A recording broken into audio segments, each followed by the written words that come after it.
ആളെ കൂട്ടാനോ ആളെ ചേർക്കാനോ ആയിട്ടൊന്നുമല്ല ഞാനിതൊക്കെ പറഞ്ഞത്. ഞങ്ങളെക്കുറിച്ച് പൊതുജനങ്ങൾക്കുള്ള ധാരണ പിടിച്ചുപറിക്കാർ, മോഷ്ടാക്കൾ, കൊലപാതകികൾ എന്നൊക്കെയാണ്. ഭരണവർഗവും മുതലാളിമാരും അതങ്ങനെയാണ് പ്രചരിപ്പിക്കുന്നത്. ജനങ്ങളിൽ നിന്നും ഞങ്ങളെ അകറ്റി നിർത്തുക, ഒറ്റപ്പെടുത്തുക, അതാണ് അവരുടെ ഉദ്ദേശം.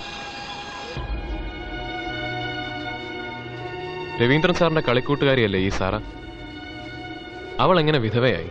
അവളുടെ ഭർത്താവ് എങ്ങനെ മരിച്ചു? മറ്റെല്ലാ പെൺകുട്ടികളെയും പോലെ അവളുടെ അച്ഛനമ്മമാർ അവളെ ഒരു യുവാവിന് വിവാഹം കഴിച്ചു കൊടുത്തു. താമരശ്ശേരിയിലെ കിടപ്പാടം വിറ്റുപറക്കി അയാൾ ഇവൾക്കൊപ്പം അധ്വാനിക്കാനുള്ള മനസ്സുമായി ഈ വയനാടൻ മലകൾ.